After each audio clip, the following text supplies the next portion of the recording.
I want to talk to you about levels of court, because when we talk about criminal court in the newsroom, right, we know that there's district court, and right, then when it gets worse, it goes to circuit court. Right. But there's levels in civil cases too, for monetary reasons, right? Yeah, and in civil cases, I mean, I'm sure everyone is up to speed by now. You've got two types of courts. You've got criminal court, obviously for any type of crimes or things of that nature, and then you've got civil court. Civil is any type of a lawsuit, and that can range from a car wreck to a slip and fall, or not. It doesn't have to be an injury case per se. It could be where you're suing your neighbor over property lines, maybe a fence, or you're suing a car dealer for something or whatever. That is civil court. That's where you have a civil matter, not a criminal matter. And then, as Darwin mentioned, you have different levels depending upon the value that you're suing for. And it starts out at small claims court. Now, I will give you this caveat. The limits have just changed, and I'm not sure if they've gone into effect yet. It used to be that small claims court, like if you've got some, say somebody owes you $1,500 and you're upset and you want to file suit. You typically would sue in small claims court because that's $3,000 and below. Mm-hmm.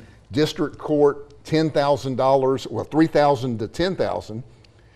That's district court. Uh-huh. And then circuit court is $10,000 and above. Now, like I said, it's changed where the limits now of this district court's $20,000. Oh, so it jumped up about 10 grand to qualify for that district court. It jumped up, and people don't really, you don't need to, get bogged down in the minutia of all this. If you have a claim, you need to see a lawyer, and then that lawyer will tell you as to what court you need to go into.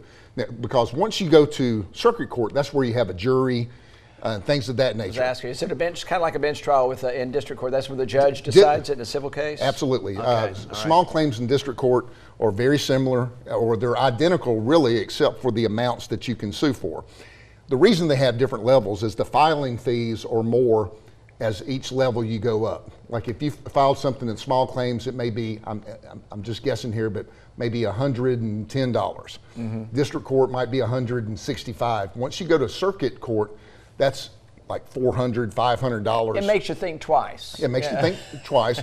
But if you've been involved in a serious accident, then obviously, if you go see a lawyer, they're not even going to think twice. You're going to go to the highest court, which is circuit court. Okay. And your attorney, I mean, that's what you do. You say, okay, I think this would qualify for that. Because sometimes we even undervalue the damage that's been done to us sometimes. Well, and you're right. And one thing that I really like, the fact that they have raised the level of district court. Again, it used to be for years and years, it was $10,000 was the max that you could get in district court. Well, a lot of times we'll get cases that are not, they're worth more than $10,000, but they may be worth $15,000 or $17,000. Well, in order to get the value of that case, we would have to go to circuit court. And it's more expensive. Mm-hmm. It's more expensive. You have depositions. You have it just draws out a lot longer. And because if you file something in district court, chances are you're going to get a trial date within just a couple of months. If you file something in circuit court, it's a slower process. But you got to choose a jury. There's so many things that come into that. All kind of things. And so I'm really glad, and I think it was a smart move. Finally the legislature, has done something that makes a little sense, and raising those limits to $20,000 is a good thing.